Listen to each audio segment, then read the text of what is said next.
లేకండి first lesson పేరు ఏంటి? ఎన్ని తెలుసు? 5 పాఠాలు వచ్చా? 5 పాఠాలు. 5 పాఠాలు చెప్తావా? చెప్ప. ప్రేరేపింపబడిన వాక్యము, నిత్యమైన వాక్యము, వెలిగించు వాక్యము. ఫస్ట్ కానీ చెప్పండి. ప్రేరేపింపబడిన వాక్యము, నిత్యమైన వాక్యము, వెలిగించు వాక్యము, సత్యమైన వాక్యము, స్తుతించు వాక్యము.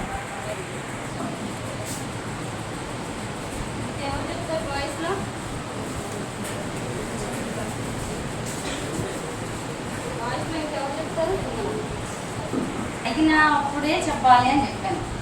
నేను ఏళ్ళ వైపు అడుగుతున్నాను. వాళ్ళు చెప్పిన తర్వాత అప్పుడు మిమ్మల్ని అడుగుతాను. అప్పుడు చెప్తుంది కానీ సరేనా? ఫస్ట్ లెసన్లో ఎవరి గురించి చెప్పారు?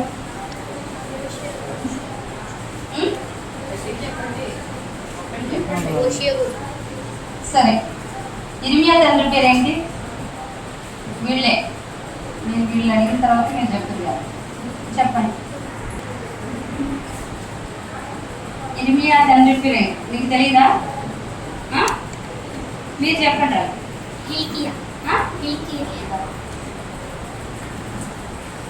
అవి మంది రాశారు కదా. పొరపాటు. ఎవరు చెప్తే వాళ్ళకి వెళ్ళిపోతాయి అన్ని. ఎటు కాదు చెప్పాలి. ఇంకా చెప్పిన వాళ్ళు కాకుండా వేరే వాళ్ళకి అవకాశం ఉందన్నానా? గ్రంథపు చుట్టూను కాల్చి వేసింది ఎవరు? ఏ రాజు? లేదు, నిలబడి. రాజు ఏ రాజు?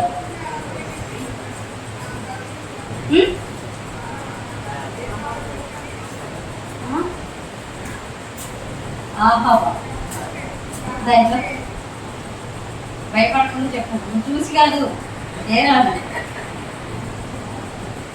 పేరు బలంగా నాటారా? ఏం పేరు? ఆహాబ్ రాజు. ఆ పేరు కూడా కాదు, పోయారు. ఓకేనా? వద్దా? తర్వాత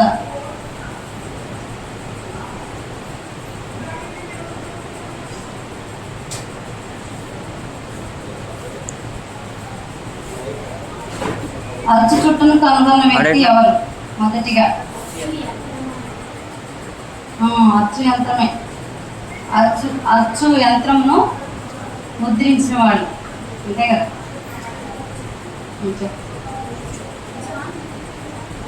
జాన్.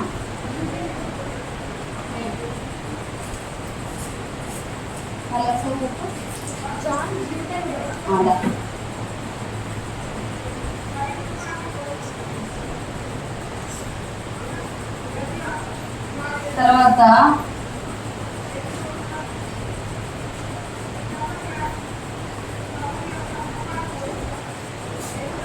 బైబిల్లోని మొదటిసారిగా పాత నిబంధన భాషలో ముద్రించిన ప్రవక్త ఎవరు?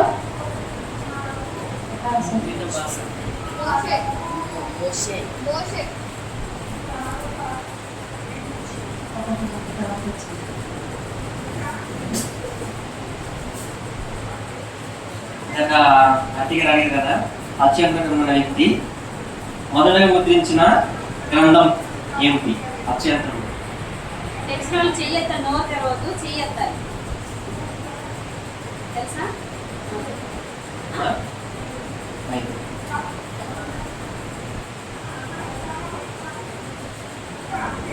బైబిల్లోని మొదటిసారిగా పాత నిబంధన ఏ భాషలో ముద్రించారు, కొత్త నిబంధన ఏ భాషలో ముద్రించారు? రెండో పాఠంలో మనం నేర్చుకున్నాం. ఇంకా అమ్మాయి తప్ప ఇంకెవరన్నా తెలిసిన వాళ్ళు మొదటగా ఏ భాషలో ముద్రించారు? పాత నిబంధన, కొత్త నిబంధన. వాకింగ్ ఎవరు చెప్తారా? మీరు చెప్పు. పాత నిబంధన, కొత్త నిబంధన.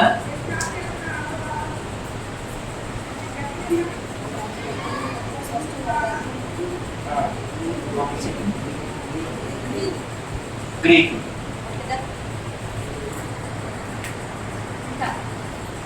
Last question.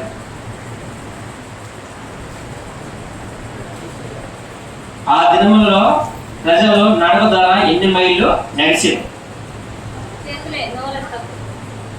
ఎన్ని మైళ్ళు నడిచారు? మూడో పాఠంలో వచ్చిన క్వశ్చన్ ఇది. చెప్పు. 60 టు 70.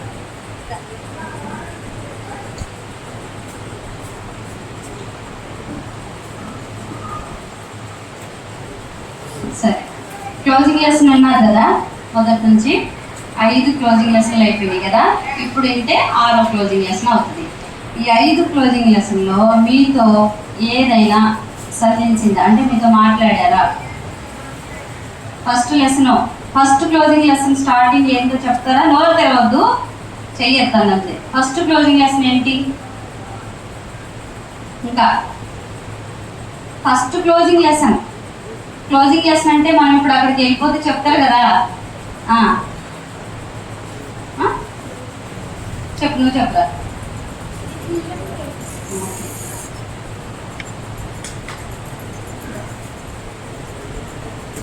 మీరు ఆగింది. ఇప్పుడు మీరు సెకండ్ రోజు నేను ఎందుకు చెప్తున్నావు? నువ్వు రా.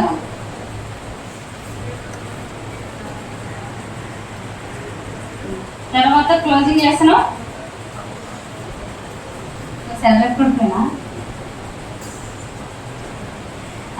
మీ డాడీ ఏం లెసన్ చెప్పిండ్రా? Closing lesson.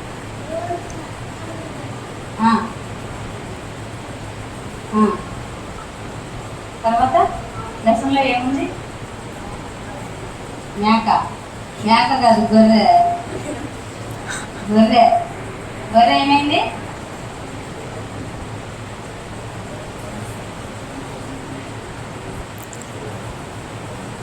పాఠం పేరు చెప్పావు కదా.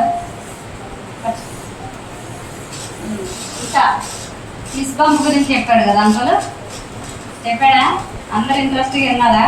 ఇలాంటి బేబీ గురించి చెప్పాడు కదా. బేబీకి ఇంకొక బేబీ ఉన్నారు కదా. సరే, మీరు నోరు తెరవద్దు. మిస్ పంపు ఎవరిని ఇష్టపడింది? ఫస్ట్ మీరు చెప్పండి. మీరు చెప్పనా? నువ్వు లాస్ట్. మిస్ పంపు కదా, మేరీ.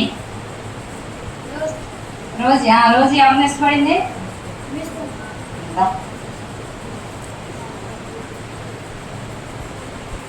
మీరు చెప్పండి. ఇప్పుడు రోజ్మేరీ తన ఇష్టమైనటువంటి ఆ డాల్ని ఎవరికి ఇచ్చింది? ఇంకెవరైనా ఉన్నారా? ఆమె చెప్తాను. ఒక నిమిషం. అనాథాశ్రమంలో పిల్లలకి ఇచ్చింది. ఆ పిల్లలకి కాదు, ఎవరు ఆ బేబీ? ఎందుకంటే దేని కొరకు ఆమెకి ఇవ్వాలనుకుంది?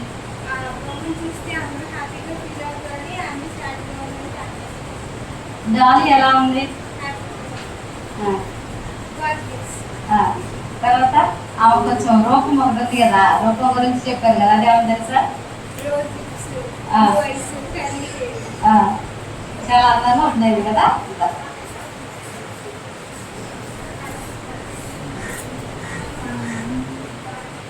తర్వాత మిస్ పంపు తన ప్రేమించిన ఆ యొక్క డాలీని ఇచ్చేసింది కదా. అలా రోజ్మేరీ డాలీని ఇచ్చేసింది. తర్వాత మన కోసము ఒక శ్రేష్టమైనటువంటి కుమారుని ఒక తండ్రి ఏమిచ్చాడు?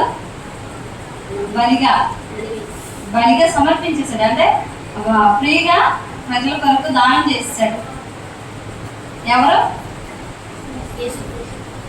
యేసుక్రీస్తు తండ్రి అయినటువంటి దేవుడు కుమారుని దానంగా మన కోసం ఏం చేశాడు? ఇచ్చాడు కదా.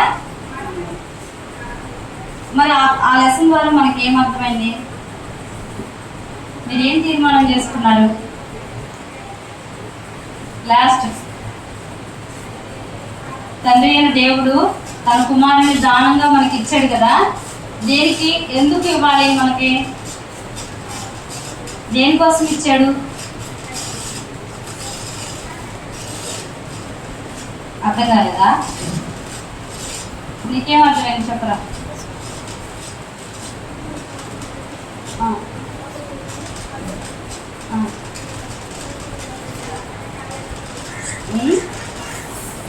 నాకేం పట్టలేదు. దా దగ్గర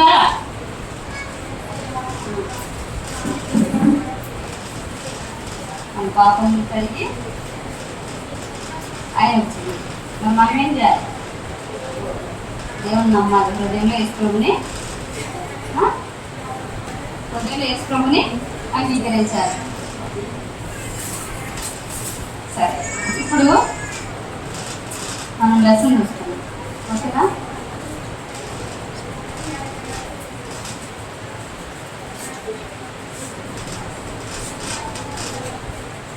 బైబిల్ తీయండి. కీర్తన 199.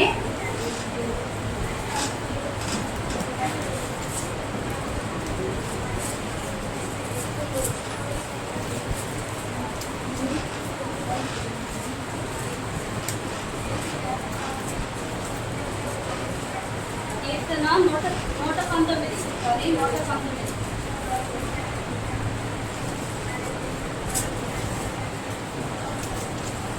కీర్తన 119. తీసారా? ఎవరైనా చదువుతారా?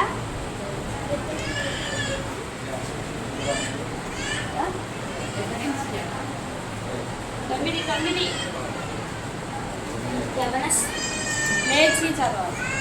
యవనస్తులు దేని చేత తమ నడత శుద్ధిపరచుకుందరు?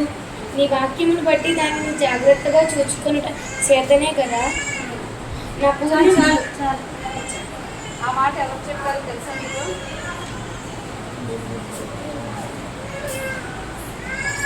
బైబిల్లో 4 స్నేహితులు ఉన్నారు. బైబిల్లో 4 స్నేహితులు ఉన్నారు. వాళ్ళు ఎవరో తెలుసా? Very good. దానియేలు, షద్రక్, మెషకు, అబేద్నెగో. ఈ 4 స్నేహితులు అన్నమాట. ఈ 4 స్నేహితులు ఒక దేశానికి చెరగొనిపోతారు. ఒక దేశానికి ఏం చేస్తారు? చెరగొనిపోతారు. 4 స్నేహితులు. కాబట్టి ఆ 4 స్నేహితులు అక్కడికి ఎందుకు కొనుక్కోబడుతూ వచ్చారు చెప్పండి? చెరగొని తీసుకొని పోతారు. బానిసగా తీసుకొని పోతారు అనమాట. అయితే దానియేలు ఎటువంటి వాడు? దానియేలు ఎటువంటి వాడు? దేవుని మీద చాలా నమ్మకము కలిగినటువంటి వాడు, ఎంతో భక్తి కలిగినటువంటి వాడు. అవునా? చాలా నమ్మకమైనటువంటి వాడు. దేవుణ్ణి హృదయపూర్వకంగా తన హృదయంలో యేసుప్రభువుని అంగీకరించినటువంటి వ్యక్తి. ఎవరు? దానియేలు. తర్వాత దానియేలు ఎప్పుడైతే ఈ 4 ఆ యొక్క బబులోను దేశం, ఏ దేశం అది?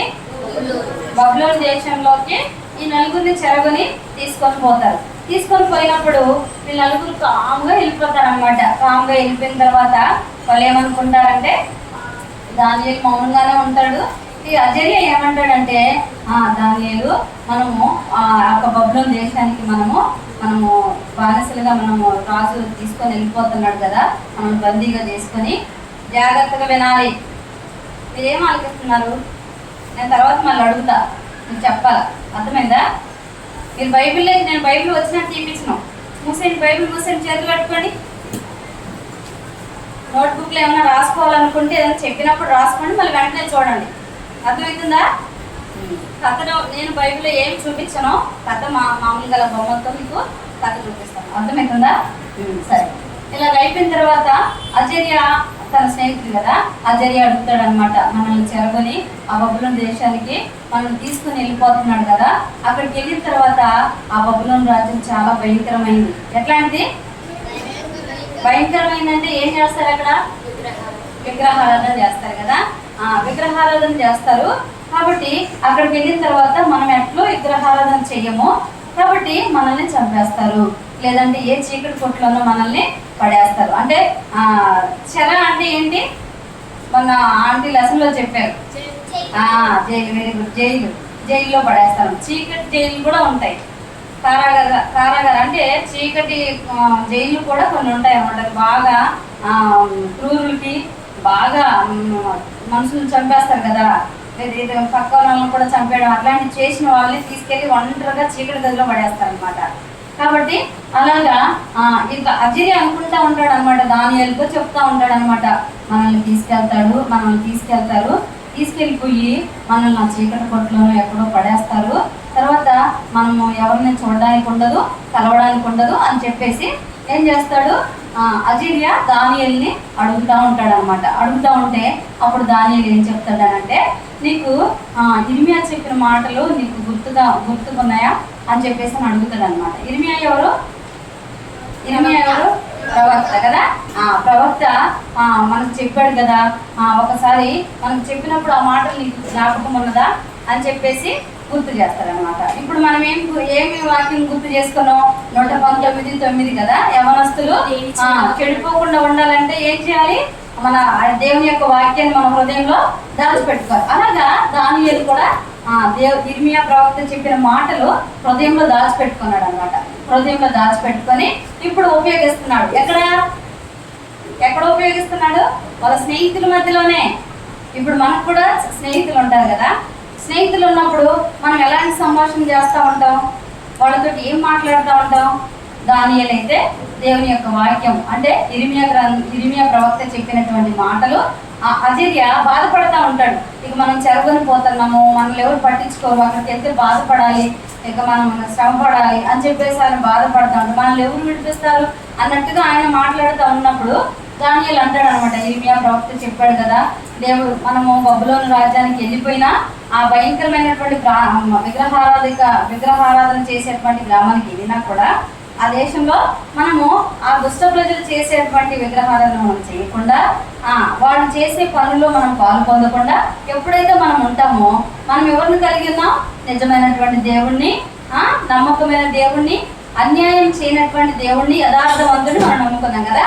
అలాంటి దేవుడు మనకు ఉన్నాడు కదా. కాబట్టి ఆ దేవుడు మనకు సహాయం చేస్తాడు. బబులోను రాజ్యంలో ఉన్నా మనకు సహాయం చేస్తాడు, మనం చీకటి గదిలో ఉన్నా సహాయం చేస్తాడు, మనం ఎక్కడున్నా కూడా దేవుడు ఏం చేస్తాడు? సహాయం చేస్తాడా లేదా? కాబట్టి దేవుడు అలాగ సహాయం చేస్తాడని చెప్పేసి దానియేలు అజర్యాకి చెప్తాడు అనమాట. అజర్యాకి చెప్పిన తర్వాత అజర్యా అంటాడు, ఆ మాట నిజమే, నేను కూడా విన్నాను, కానీ అది నమ్మడానికి ఎట్లా ఉంది? కష్టంగా ఉంది. కొన్నిసార్లు దేవుని యొక్క వాగ్దానాలు దేవుడు మనతో మాట్లాడతాడు, అది మనం నమ్మలేము. అది నిజంగా జరుగుతుందా? అలా ఉంటుందా? ఇప్పుడు మనం ఇలా బానిసగా తీసుకొచ్చిన తర్వాత అక్కడ ఏం జరుగుతుందో ఏంటో మనకు తెలుసా అన్నట్టుగా ఆయన చెప్తా ఉన్నాడు అనమాట. ఎవరు? అజర్యా. మనం కూడా అలాగే ఒక్కొక్కసారి దేవుని యొక్క వాగ్దానాల పైన ఏముంటుంది? దేవుని మాట పైన మన నిర్లక్ష్యం ఉంటుంది, అవిశ్వాసం ఉంటుంది. అలా ఉంచకూడదు అనమాట. అవిశ్వాసం ఉంచకుండా ఏం చేయాలి? దానియేలు వలె మనం దేవుని యొక్క ఇర్మియా ప్రవక్త చెప్పిన మాట మీద ఆయన దేవుడు ఇలా చేస్తాడు అనే నమ్మకమైన ఖచ్చితమైనటువంటి నిర్ణయం కలిగి ఉన్నాడు అనమాట. తర్వాత ఎప్పుడైతే ఆ నిర్ణయం అతను తీసుకుంటూ వచ్చినాడో తర్వాత ఏమవుతుందంటే దేవుని యొక్క మాటలు అతను తను చెప్తూ ఉంటాడు. వచ్చిన తర్వాత ఆ బబులోను దేశానికి వెళ్ళిన తర్వాత దానియేలుకి అక్కడ చేసేటువంటి విగ్రహారాధన అదంతా కూడా దానియేలు చూస్తూ అతనికి ఏమొస్తుంది అంటే కోపం వస్తుంది అనమాట. ఇర్మియా ప్రవక్త కూడా చాలా కోపపడ్డాడు ఆ ప్రజల విషయంలో, చాలా కోపపడి ఏం చెప్తాడంటే, దేవుని యొక్క మాటలు ఇర్మియా ప్రవక్త చెప్పినప్పుడు ఆ ప్రజలు వినరు. ఏం చేస్తారు? ఆ ప్రజలు వినకుండా విగ్రహారాధనలోనే ఉంటారు. వాళ్ళు చేసే పాపాన్ని బట్టి కానీ, వాళ్ళు చేసే విగ్రహారాధన బట్టి కానీ వాళ్ళు ఏం చేస్తారు? దేవుని దగ్గర క్షమాపణ అడగరు, పశ్చాత్తాపడకుండా ఉండేసరికి ఇర్మియాకి చాలా కోపం వచ్చింది అనమాట. చాలా కోపం వచ్చింది. ఈ ప్రజలు దేవుని మాట వినట్లేదు అని చెప్పేసి చాలా వాళ్ళ విషయంలో బాధపడతాడు కానీ వాళ్ళు మాత్రానికి ఏం చేస్తాడు? నిజమైనటువంటి దేవునికి వెళ్ళి వాళ్ళు మరలరు అనమాట.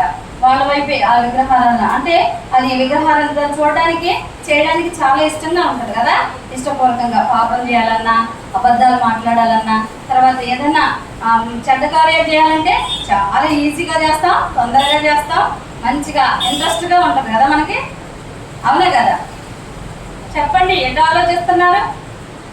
అవునా కాదా? కదా. దేవుని సువార్త చెప్పమను చెప్తారా? చెప్తే మంచోళ్ళే. అర్థమైందా? దానియేలులాగా మనం కూడా స్నేహితులు ఉంటారు, బంధువులు ఉంటారు, వాళ్ళ మధ్యలోకి వెళ్ళిన తర్వాత ఏం చేయాలి?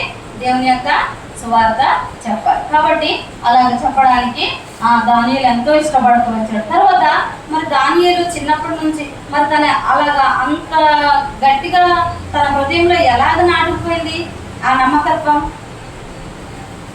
ఎలాగ నాటుకుపోయింది అని అంటే దేవుని యొక్క వాక్యంలో ఆ స్టోరీలో ఏముంటుందంటే దానియేలు యొక్క కుటుంబము, వాళ్ళ తండ్రి గారు కానీ వాళ్ళ కుటుంబం అంతా కూడా దేవుని యందు భయభక్తులు కలిగినటువంటి వారు, దేవుని యొక్క సన్నిధికి వెళ్ళేటువంటి వారు, దేవుణ్ణి ఆరాధించేటువంటి వారి కుటుంబంలో దానియేలు ఉండి ఉండొచ్చు అని చెప్పేసి మన యొక్క స్టోరీలో ఉందన్నమాట. కాబట్టి అలాగ చిన్నప్పటి నుంచి తల్లిదండ్రుల పట్ల తల్లిదండ్రులు సేవకుల మధ్యలో పరిచర్యకుల మధ్యలో పెరిగినటువంటి బిడ్డలు ఏం చేస్తారు, దేవుని యొక్క వాక్యాన్ని అనేది హృదయంలో దాచిపెట్టుకొని ఉంటాడు. కాబట్టి అలాగే దానియేలు కూడా ఏం చేశాడు, తన తండ్రిని అడుగుతూ ఉంటాడు అనమాట. ఇప్పుడు అబద్ధము పాపము చేయకుండా ఉండాలంటే మనం ఏం చేస్తే పాపం చేయకుండా ఉంటాం చెప్పండి? పాపం అనగా ఏంటి? ఆజ్ఞాతిక్రమం పాపం అని బైబిల్ చెప్తుంది. అది కాకుండా మన భాషలో చెప్పాలి. తల్లిదండ్రుల మాట వెనకపోవడము, దొంగతనం చేయడం, వెరీ గుడ్. అబద్ధాలు చెప్పడం, దొంగతనం చేస్తే అబద్ధం చెప్పాలా కదా. దొంగతనం ఏదైనా పొరపాటు చేస్తే ఖచ్చితంగా వెంటనే ఆలోచించకుండా అబద్ధం చెప్పేస్తాం, అవునా కదా. అబద్ధాలు చెప్పడము, కాపీ చేయడం, మన చెప్పినయే చెప్తున్నారు. మళ్ళీ మన ఆంటీ చెప్పినప్పుడు ఆంటీకి కూడా ఇదే సమాధానం సేమ్ ఇచ్చారు. సరే, అదనమాట. అంటే దీని ముఖ్యమైనది ఏంటి అని అంటే పాపం అంటే ఏంటంటే మన లోపల ఉంటుంది కదా, బయటికి మనం ఇలా కనిపిస్తున్నాం కదా, బయటికి ఎలా కనిపిస్తున్నాం, చక్కగా ప్యాంట్ షర్ట్ వేసుకున్నాం, మంచిగా డ్రెస్సులు వేసుకొని వచ్చి కూర్చున్నాం, చక్కగా ముసుగులు వేసుకొని కూర్చున్నాం కదా. ఇలాగ కూర్చున్న ఇక్కడ కంటే బయటికి వెళ్ళిన తర్వాత మన లోపల ఉంటుంది కదా, ఏంటది? లోపల పాపం ఉంటుందా? లోపల ఏముంటుంది? మన హృదయంలో మన లోపల అంతరంగ స్వభావము, బహిర్గ స్వభావం. అంటే బయటికి కనబడే స్వభావం వేరు, లోపల ఉండేది వేరు. ఆ లోపల ఉంటుంది చూసావా, ఆ లోపల ఇప్పుడు దానియేలు హృదయంలో ఏముంది? దేవుని యొక్క వాక్యం ఉంది. మరి మన హృదయంలో ఏముంది? మన హృదయంలో ఏముండాలి? దేవుని వాక్యాన్ని పెట్టుకొని ఉండాలి. బయటికి వెళ్ళిన తర్వాత ఆ వాక్యాన్ని మర్చిపోయి మన ఇష్టానుసారంగా జీవించకూడదు. ఇప్పుడు దానియేలు కూడా ఏం చేశాడు? తన హృదయంలో వాక్యాన్ని పెట్టుకొని తన యొక్క స్నేహితులకి ధైర్యం చెప్తూ వచ్చాడు. తర్వాత దానియేలు కూడా ఏం చేస్తాడంటే ఏడుస్తాడు. దానియేలు కూడా ఏం చేస్తాడంటే ఇప్పుడు చూడండి ఏం చేస్తాడు ఇక్కడ, ఏడుతుందా లేదా?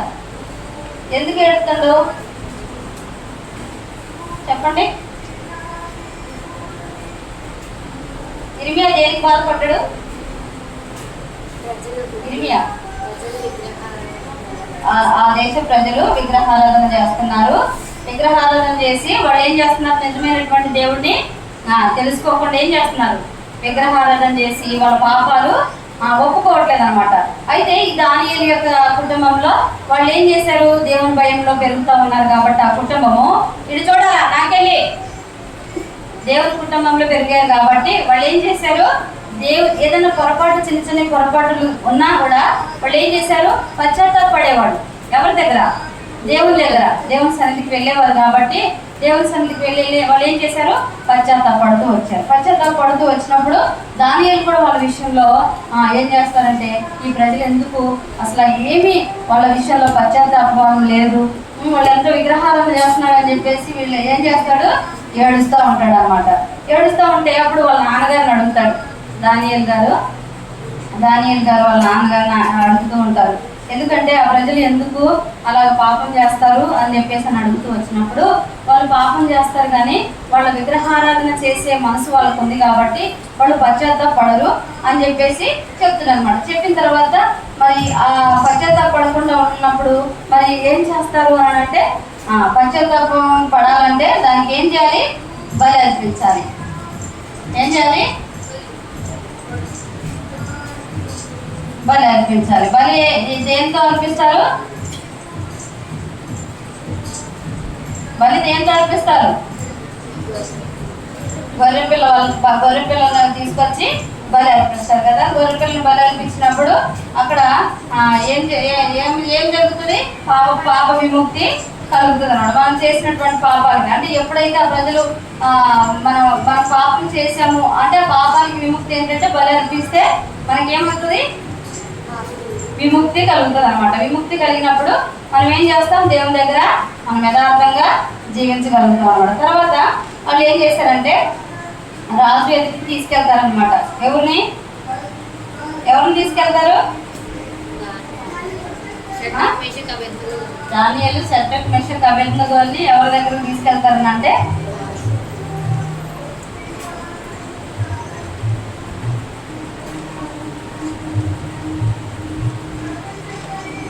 స్నేహితులు అనమాట.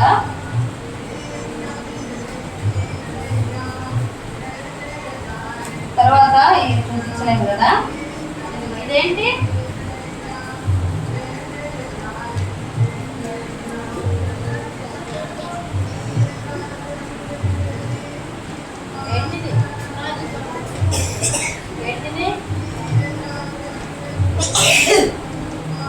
బబులోను దేశంలో రాజు కోట అనమాట. రాజు కోట. ఇందులోకి ఇప్పుడు వీళ్ళు ఇందులోకి వెళ్ళేటప్పుడు అజర్య ఏమంటాడంటే అక్కడ అనన్య కూడా ఉంటాడనమాట. ఆయన ఏమంటాడంటే రాజు కోట నేను ఎప్పుడూ చూడలేదు, రాజు కోట చాలా అందంగా ఉంటుందంట, అక్కడ విలువైనటువంటి వస్తువులు ఉంటాయి, తర్వాత రాజు భోజనం కూడా చాలా గొప్పగా ఉంటుంది అని చెప్పేసి వాళ్ళు ఏమనుకుంటారు? వాళ్ళు ఆలోచిస్తూ ఉంటారు అనమాట. వాళ్ళు ఆలోచిస్తూ ఉన్నప్పుడు అప్పుడు దానియేలు ఏం చెప్తాడంటే నువ్వు ఈ లోక సంబంధమైనటువంటి ఈ రాజు గురించి, ఈ భవనం గురించి, ఈ భోజనం గురించి నువ్వు మాట్లాడుతున్నావు కదా, మనకి ఇర్మియా ప్రవక్త ఏం చెప్పాడు? పరలోక రాజ్యంలో మనకి ఏముంది? పరలోక రాజ్యంలో మన కోసం ఏం చేస్తున్నాడు?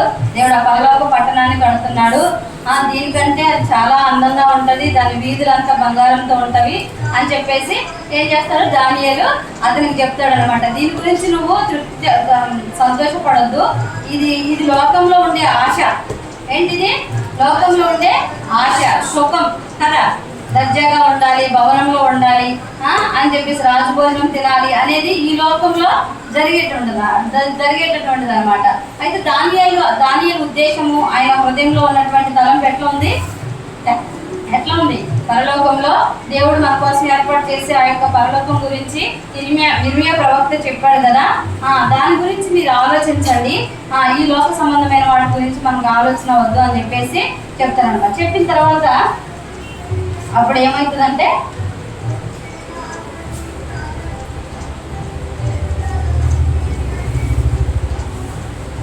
ఇప్పుడు అక్కడ కొంతమంది ప్రజలు ఉంటారు కదా, ఆ ప్రజలు ఏం చేశారంటే చెరగను తీసుకొని పోయిన తర్వాత వాళ్ళు దాదాపుగా ఆ ప్రయాణం చాలా కష్టమైందన్నమాట. ఆ కష్టం ఎన్ని ఏళ్ళు తెలుసా?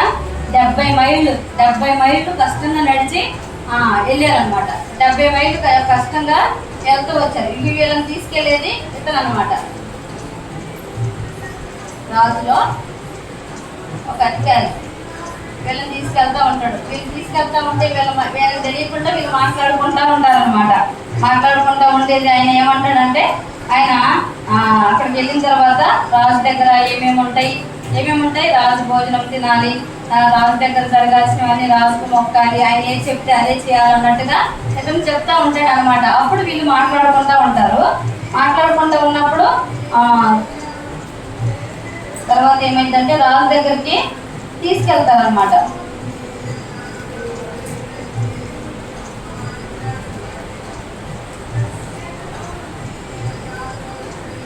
రాజు ఓకే, రాజు దగ్గరికి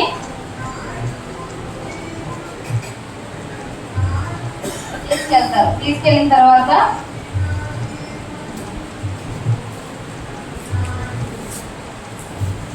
నలుగురిని తీసుకెళ్తారు. రాజు దగ్గరికి తీసుకెళ్ళిన తర్వాత రాజు వీళ్ళతో మాట్లాడతాడు అనమాట. ఏం మాట్లాడతాడంటే, రాజు దగ్గర కాదు, ఇతను ఏం చెప్తాడంటే, మీరు రాజు భుజించు భోజనం మాత్రమే తినాలి, వేరేది తినొద్దు అని చెప్పేసి చెప్తారనమాట. చెప్పిన తర్వాత అప్పుడు ఈ దానియేలు వీళ్ళు ఏమంటారంటే, అయ్యా మాకు రాజు భోజనం వద్దు, మేము శాకాహారము అంటే పప్పు ధాన్యాలు మాత్రమే తింటాము, మేము వేరే వాటిని మేము తినము అని చెప్పేసి చెప్తారనమాట. చెప్పిన తర్వాత ఎన్ని దినాలు వాళ్ళు రాజు భోజనం దగ్గర ఉండాలని చెప్పారు? 10 దినాలు. 10 దినాలు కదా. 10 దినాలు కూడా వీళ్ళు ఏం చేస్తారంటే రాజు భోజనం తినకుండా ప్రత్యేకంగా ఉంటారనమాట. ప్రత్యేకంగా ఉన్నప్పుడు వాళ్ళు ఏం చెప్తారంటే, ప్రత్యేకంగా ఉంటే మీరు ఒకవేళ ఆ భోజనం తినేసి ఏమైపోతారు? బలహీనులు అయిపోతారు. మాంసములు, కోడిగుడ్లు, తర్వాత రాజు భోజనం దగ్గర ఏమేమి ఉంటాయి? చాలా విలువైన భోజనాలు ఉంటాయి కదా. ఆ విలువైన భోజనాలు తింటే మనుషులు ఎలా ఉంటారు? పుష్టిగా ఉంటారు కదా. ఈ పప్పు దానాలు అవి ఇవి తింటే ఎట్లా ఉంటారు? పచ్చని కూరలు తినే వాళ్ళు ఎలా ఉంటారు? పక్కగా వీక్గా ఉంటారు కదా. కానీ ఆయన కూడా దానియేలు ఏం చేశాడంటే ఆ భోజనానికి ఏమీ ఆశపడలేదు అనమాట. అదే భోజనం దగ్గరికి వేరే వాళ్ళు ఉంటారు, వాళ్ళు కూడా ఏం చేస్తారు? దానియేలు ఏం చెప్తాడంటే, మేమైతే పప్పు ధాన్యాలే తింటాము, మేము అవి తినమని చెప్పేసి అన్నాక దానియేలు శత్రుఘ్న మెషకు వాళ్ళు వచ్చినటువంటి వాళ్ళలో కొంతమంది వేరే వాళ్ళు కూడా ఉన్నారు. వేరే వాళ్ళు ఉన్నప్పుడు వాళ్ళు ఏమంటారంటే, వాళ్ళకి మీరు మాంసాహారాలు రాజు భోజనం మీరు పెట్టండి, మేము మాత్రం తినమని చెప్పేసి చెప్తారనమాట. చెప్పిన తర్వాత అప్పుడు అతను ఏమంటాడంటే, మీరు ఒకవేళ వీక్గా కనబడి బలహీనంగా ఉంటే రాజు మమ్మల్ని చంపేస్తాడు, మేము అలా ఒప్పుకోము అని చెప్పేసి అని అన్న తర్వాత దానియేలు చెప్తాడనమాట, మేము పుష్టిగానే తింటాం, కాకపోతే వాళ్ళని ఒకవైపు మమ్మల్ని ఒకవైపు చూడండి, చూసిన తర్వాత మీరు ఎవరి మధ్యలో ఏం తేడా కనపడుతుందో అప్పుడు మీరు మమ్మల్ని అడగండి అని చెప్పేసి చెప్తాడనమాట. చెప్పిన తర్వాత అప్పుడు ఏం చేస్తారు? ఇంకా చూడండి,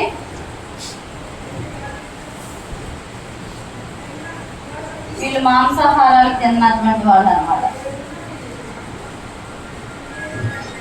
దానియేలు ఎవరు పుష్టిగా ఉన్నారు? దానియేలు పుష్టిగా ఉన్నాడా? వేరే వాళ్ళు పుష్టిగా ఉన్నాడా? వేరేతో పాటు చెలకొని వచ్చిన వాళ్ళు వీళ్ళు కూడా. కాబట్టి ఈయన పప్పు ధాన్యాలు తినేసి ఇలా ఉన్నారనమాట. వీళ్ళంతా కూడా రాజు భోజనం తిన్నటువంటి వాళ్ళు అనమాట వీళ్ళు. అయితే అప్పుడు ఏమవుతుందంటే రాజు దగ్గరికి 10 రోజులు అయిపోతుంది. 10 రోజులు అయిపోయిన తర్వాత రాజు దగ్గర ఇస్తారు. ఎవరు వీళ్ళు? ఈ దానియేలు, శద్రకు, మెషకు మామూలు మనుషుల వాళ్ళు, దేవుని జ్ఞానం కలిగిన వాళ్ళు, తత్వ జ్ఞానం కలిగినటువంటి వాళ్ళు కదా. కాబట్టి ఆ జ్ఞానం పొందినటువంటి చురుకైనటువంటి వారిని నలుగురిని తీసుకొని వస్తారు. ఆ నలుగురు ఎవరంటే వీళ్ళు అనమాట. వాళ్ళు అక్కడికి వచ్చిన తర్వాత మీ పేర్లు ఏంటని అడిగిస్తే వాళ్ళు ఏం చెప్పారు? దానియేలు, శద్రకు, మెషకు, అబేద్నెగో అని అంటే వాళ్ళ పేర్లు కూడా మారుస్తారనమాట. ఇప్పుడు మనము స్కూల్ దగ్గరికి వెళ్ళినా, తర్వాత ఏదైనా ఫంక్షన్లు అయినా, పెళ్ళిళ్ళైనా, ఆ తర్వాత ఫ్రెండ్స్ మధ్యలో కానీ లేకపోతే ఎక్కడైనా మనం ఏం చేస్తాం? పేర్లు మార్చుకునే వాళ్ళగా ఉంటాం కదా, అవునా కదా? పేర్లు మార్చుకుంటారా లేదా? మార్చుకుంటారా? మార్చుకోకూడదు. మనం ఎక్కడికి వెళ్ళినా మన సర్టిఫికేట్స్లో కానీ, మన మ్యారేజ్ సర్టిఫికేట్స్లో కానీ ఎక్కడైనా కూడా మన పేర్లు ఏం చేయకూడదు? మార్చుకోకూడదు. సర్టిఫికేట్స్ కూడా మనం క్రిస్టియన్ అయితే క్రిస్టియన్ సర్టిఫికేట్సే తీసుకోవాలి. అర్థమవుతుందా? వేరేవి చేయకూడదు, తీసుకోకూడదు. దేవుని బిడ్డలం కదా మనం. అక్కడ అడుగుతారనమాట. అక్కడ ఏమని అడుగుతారు? మీ పేర్లు ఏంటి అని అడుగుతారు. మీ తల్లిదండ్రుల పేర్లు ఏంటి, వాళ్ళు ఏం పని చేస్తారు, క్యాస్ట్ సర్టిఫికేట్ తీసుకోవడానికి వెళ్తే అడుగుతారా లేదా? అడుగుతారు కదా. మరి అప్పుడు ఏం చెప్తారు? క్రైస్తవులు అయితే క్రైస్తవులు అని చెప్పాలి. వాళ్ళు ఏ సర్టిఫికేట్ అని ఇవ్వండి. ఇక హిందువులు అయితే హిందువుల పేరు చెప్పాలి. అర్థమవుతుందా? నిజంగా దేవుణ్ణి ఎరిగినటువంటి వాళ్ళు మనం హృదయంలో చేర్చుకుంటే మనం ఏం చేయాలి? మన పేర్లు ఎక్కడ కూడా మార్చుకోకూడదు. అక్కడ పేర్లు దానియేలు యొక్క పేర్లు కూడా అక్కడ మార్చబడుతూ వచ్చాయి. మార్చేశారు అంటే ఈయన మార్చేసి చెప్పాడు అనమాట. మార్చేసి చెప్తూ వస్తాడు రాజుకి. చెప్పిన తర్వాత చురుకైనటువంటి వాళ్ళని చెప్పేసి తీసుకొచ్చిన తర్వాత వాళ్ళు ఏం చేస్తారంటే రాజు దగ్గరికి వస్తారనమాట. వచ్చిన తర్వాత అప్పుడు రాజుగారికి ఒక కళ వచ్చింది. రాజుగారికి ఏమొచ్చింది? ఒక కళ వచ్చింది. రాజుగారికి కళ వచ్చినప్పుడు ఆ కళ భావాన్ని అక్కడ ఉన్న వాళ్ళు ఎవ్వరు కూడా, అక్కడ చాలా మంది ఉంటారనమాట జ్ఞానులు. ఆ జ్ఞానులు ఉన్నా కూడా వాళ్ళు ఏం చేస్తారంటే రాజుకు వచ్చిన కళను చెప్పలేకపోయేసరికి అప్పుడు రాజు ఎంతో దుఃఖంతో విచారంతో ఉంటాడనమాట. ఉన్నప్పుడు ఏం చేస్తారు, నా కళకు భావం ఎలాగా అని చెప్పేసి ఆలోచన చేస్తూ ఉంటే అక్కడ దానియేలు వెళ్తాడనమాట.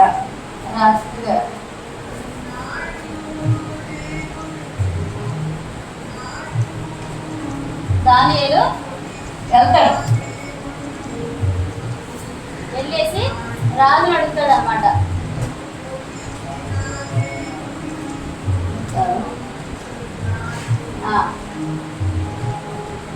రాజు దగ్గరికి వెళ్ళేసి దానియేలు ఏమంటాడు, రాజా మీకు వచ్చిన కళ భావము నేను చెప్తాను, కాకపోతే మాకు కొంచెం కావాలి, టైం కావాలని అడుగుతారనమాట. అడిగినప్పుడు అప్పుడు రాజు నిజంగా నువ్వు చెప్పగలుగుతావా అని చెప్పేసి రాజుని అడుగుతాడు. వేరే వాళ్ళు ఎంతమంది జ్ఞానులు ఉన్నారు, తర్వాత వీళ్ళందరూ కూడా ఉన్నారు, కానీ నువ్వు వాళ్ళు ఎవరు చెప్పలేకపోయారు, నువ్వు ఎలా చెప్పగలుగుతావు అని చెప్పేసి అని అంటారు. అది నా వల్ల కాదు, నేను నమ్ముకున్నటువంటి దేవుడు మాత్రమే నాకు అది తెలియజేస్తాడు అని చెప్పేసి అడుగుతారనమాట. అడుగుతాడనమాట రాజుని. అడిగిన తర్వాత అప్పుడు ఏం చేస్తారు తెలుసా, వీళ్ళెవరు నానా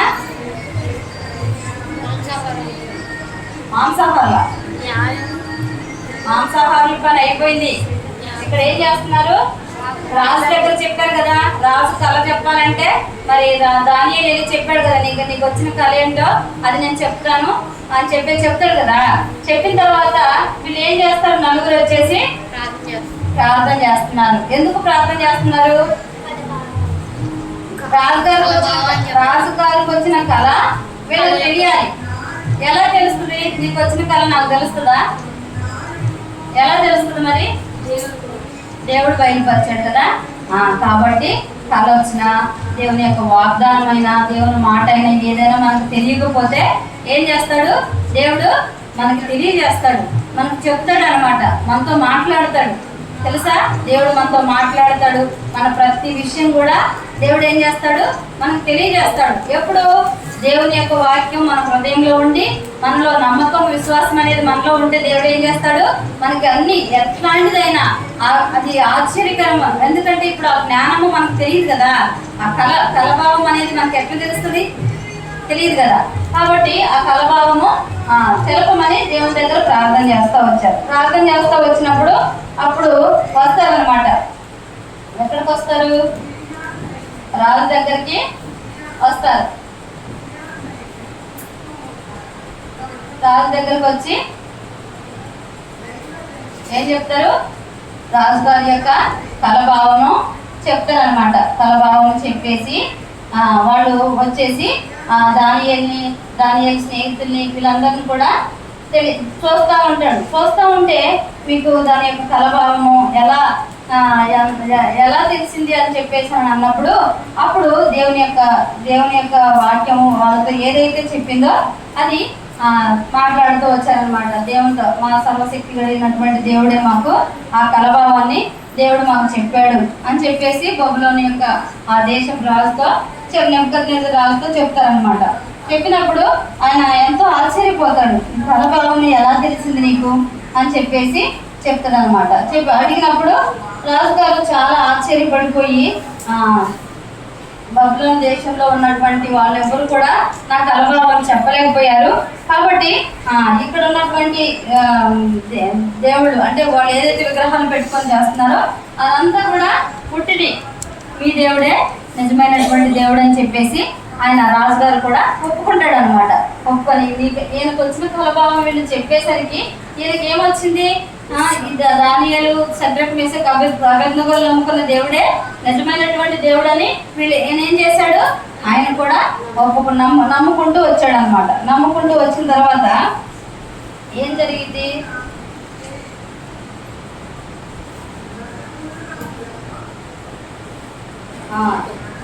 బైబిల్ గ్రంథంలో నుండి రోమా 3:23 ఉంటుంది అనమాట. యోహాను సువార్తలో కూడా తీయదులే, బైబిల్ తీయదు.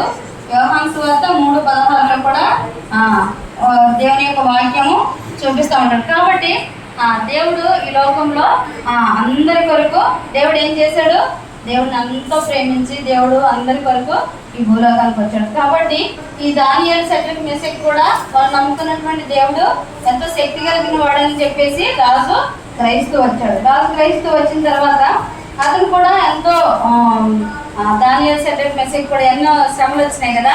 ఎక్కడ వేశారు వాళ్ళని? దానియేలు షద్రక్ మెషక్ని ఎక్కడ వేశారు? శాసనలో వేశారు. తర్వాత ఇంకెక్కడ వేశారు? సింహపురంలో వేసారా? సింహపురంలో వేస్తే సింహాలు తిన్నాయా? ఎట్లా ఎట్లా కాపాడబడుతూ వచ్చారు వాళ్ళు? మూసేశాడు. ఎవరు మూసేసింది? యేసుప్రభువే దేవుడు మూసేశాడు కదా. యేసుప్రభువే వాళ్ళు అసలు ఎవరన్నా అట్లా జరుగుతుందా? జరగదు కదా. అవి ఎంతో ఆకలితో క్రూరంగా ఉంటాయి కదా. మనసులు ఎప్పుడు వాసన వస్తుందా? తినేయాలనే చూస్తుంటారు. కానీ ఆ దేవుడు వాటి నోళ్లను మూసేశారు. చూసారా? సింహాల బోన్లో వేశారు, అగ్నిగుండంలో వేశారు. అగ్నిగుండంలో వేస్తే నలుగురుగా కనిపిస్తూ వచ్చారు. అంటే వారితో దేవుడు ఉన్నాడు. కాబట్టి దానియేలు జీవితంలో అంత సులువుగా తన ప్రయాణం జరగలేదన్నమాట. ఆయనకి ఎన్నో శ్రమలు వచ్చినాయి. అయినా కూడా దానియేలు ఎట్లా ఉన్నాడు? ధైర్యంగా ఉన్నాడు. ఏ విషయంలో నిరుత్సాహపడలేదు. వాళ్ళ స్నేహితులు నిరుత్సాహపడ్డారు, కానీ దానియేలు మాత్రం ఏమాత్రం నిరుత్సాహపడలేదు. ప్రవక్తలు చెప్పిన మాటలు, దేవుడు చెప్పిన మాటలు హృదయంలో పెట్టుకుని ఏం చేశారు? దేవుని ఈ యొక్క బబులోను రాజ్యంలో విగ్రహారాధన జరిగే గ్రామంలో దానియేలు ఇతనికి కూడా దేవుని యొక్క గొప్పతనాన్ని తెలిసేలాగా వాళ్ళు ప్రవర్తన చేస్తూ వచ్చారు. వాళ్ళ ప్రవర్తన ద్వారా వాళ్ళు కూడా దేవుని తెలుసుకున్నటువంటి వారుగా ఉంటూ వచ్చారు. కాబట్టి ఈ విషయంలో మనం ఏం చేయాలి? మన జీవితంలో దానియేలు వలె మనము తీర్మానం చేసుకోవాలి. ఎలా తీర్మానం చేసుకోవాలి? దానియేలు షద్రక్ మెషక్ అబేద్నెగో నలుగురు కూడా వాళ్ళు ఎంతో దేవునికి నమ్మకంగా జీవిస్తూ వచ్చారు. దానియేలుతో దేవుడు స్పష్టంగా మాట్లాడుతూ వచ్చాడు కదా. స్పష్టంగా మాట్లాడుతూ వచ్చిన మాటలన్నీ కూడా హృదయంలో పెట్టుకున్నాడు. మనం యవనస్తులం కదా. యవనస్తులుగా ఉన్నప్పుడు మనం ఏం చేయాలి? ఏమి హృదయంలో పెట్టుకోవాలి? దేవుని వాక్యాన్ని హృదయంలో పెట్టుకోవాలా? దేవుని వాక్యాన్ని హృదయంలో పెట్టుకోవాలా? కానీ దేవుని వాక్యాన్ని హృదయంలో పెట్టుకోకుండా సెల్ ఫోన్లు చూస్తా కాలం అంతా వెళ్ళబూస్తున్నారు. అర్థమవుతుందా? చెడ్డ స్నేహాలు చేస్తూ ఉన్నారు. మంచిగా స్నేహం చేయట్లేదు. అర్థమవుతుందా? మన ప్రవర్తన మంచిగా చూసుకోవాలి. దేవుని దృష్టికి యోగ్యంగా మనం జీవించాలంటే మన ప్రవర్తన అంతటి మీద ఆయన అధికారానికి ఒప్పుకోవాలి. కంటత వాక్యాలు చదువుకోకుండా ఎంత టైం ఉంటుంది. కంటత వాక్యాలు చదవట్లేదు. తర్వాత ఫోన్లు పట్టేసుకొని చక్కగా ఆయుడు గడిపేస్తున్నారు. అంటే టైం తెలియట్లేదు. ఇంకా చదివే టైం ఎక్కడ ఉంటుంది కదా. కానీ దేవుని యొక్క ఇక్కడ దానియేలు ఏం చేస్తూ వచ్చాడు? ఎంత యథార్థంగా ఉన్నాడు కదా. తన హృదయంలో వాక్యాన్ని పెట్టుకొని ఆ వాక్యాన్ని ఆధారం చేసుకొని తనకు తెలియకపోతే తన తండ్రిని కూడా అడిగి ఎంతో భక్తిగా జీవిస్తూ వచ్చి తన ఏదైనా పొరపాటు తన జీవితంలో ఉన్నా కూడా ఆ పొరపాటుని ఒప్పుకున్నాడు. దేవుని దగ్గర ఒప్పుకొని ఆ పాప క్షమాపణ పొందుతూ వచ్చినాడు. బలి అర్పిస్తూ వచ్చారు. అర్పించడం ద్వారా పాపం అంతా కూడా తొలగిపోతూ వచ్చింది అని అది ఎంత యథార్థ హృదయం కలిగి ఉన్నాడు. మనం కూడా ఏం చేయాలి? మన హృదయంలో యేసుప్రభు నిజంగా అంగీకరించి దానియేలు దేవుడే నా దేవుడు, సర్వశక్తి కలిగినటువంటి వాడు, ఎట్లాంటి శ్రమ వచ్చినా, శోధన వచ్చినా, వ్యాధులు వచ్చినా, ఎన్నో మైళ్ళు నడవాల్సిన పరిస్థితి వచ్చినా, చెరకొని వేరే ప్రాంతానికి తీసుకొని పోయినా మనం ఎలా ఉండాలి? నమ్మకంగా ఉండాలి. దేవుని వాక్యాన్ని మనం హృదయంలో ధ్యానం చేసుకుంటూ రావాలి. ఇప్పుడు మనము ఏదైనా ఒక ప్రాంతానికి తల్లిదండ్రులు విడిచిపెట్టి మనల్ని చెరగా ఎవరో తెలియని వ్యక్తులు తీసుకొని వెళ్ళిపోయారనుకో ఏం చేస్తాం మనం? ఇప్పుడు మనం అందరం ఉన్నాం కదా ఇక్కడ. మిమ్మల్ని కానీ ఎవరో తెలియని వ్యక్తులు తీసుకొని వెళ్ళిపోయారనుకో, వెళ్ళిపోయిన తర్వాత అక్కడ మనం చేయాల్సిన మొట్టమొదటి పని ఏంటి? ప్రార్థన చేస్తారు. నిజంగా ఏడుస్తారు, బాధపడతారు. తల్లిదండ్రులు చూడాలి, మా అమ్మ నాన్న చూడాలి, మా ఊరు వెళ్ళాలి అని చెప్పేసి ఎంతో అడుగుతాం కదా. మనం బాధపడతాం, ఏడుస్తాం, మా ఇంటికి తీసుకెళ్ళమని చెప్తాం. కానీ దానియేలు చెరగొనిపోయిండు. అట్లాంటి టైంలో మనకి ఏం గుర్తు రావాలి? దానియేలు దేవుడు నాకు తోడుగా ఉంటాడు. కాబట్టి నేను కూడా ఎలా ఉండాలి? ధైర్యంగా ఉండాలి, బాధపడకూడదు. ధైర్యంగా రాజు ఎదుటికి వెళ్ళి ఏం చెప్పాడు? చక్కగా తత్వజ్ఞానం కలిగినటువంటి వాడు ఎంతో జ్ఞానం కంటే ఇంకా మించినటువంటి జ్ఞానం కలిగినటువంటి వాడుగా దానియేలు ఉంటూ వచ్చినాడు. కాబట్టి మనం కూడా ఏం చేయాలి? నిరుత్సాహపడే సమయంలో వచ్చినప్పుడు ధైర్యం తెచ్చుకోవాలి, వాక్యాన్ని గుర్తుపెట్టుకొని మా హృదయంలో ఏం చేయాలి? వాక్యాన్ని హృదయంలో ఉంచుకోవాలి. అర్థమవుతుందా? మన కంట వాక్యం కూడా అదే. కీర్తనలు 119:9 చదవమ్మా ఒకసారి. యవనస్తులు దేని చేత తమ నడతను శుద్ధిపరచుకుందురు? నీ వాక్యమును బట్టి దానిని జాగ్రత్తగా చూచుకొనుట చేతనే కదా. అది కంటవాక్యం.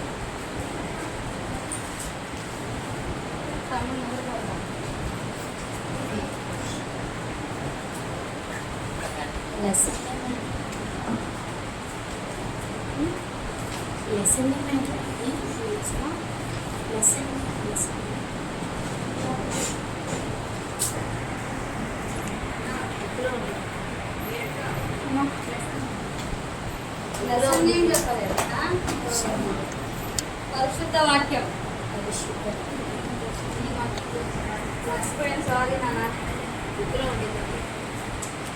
పరిశుద్ధ వాక్యం పాఠం పేరు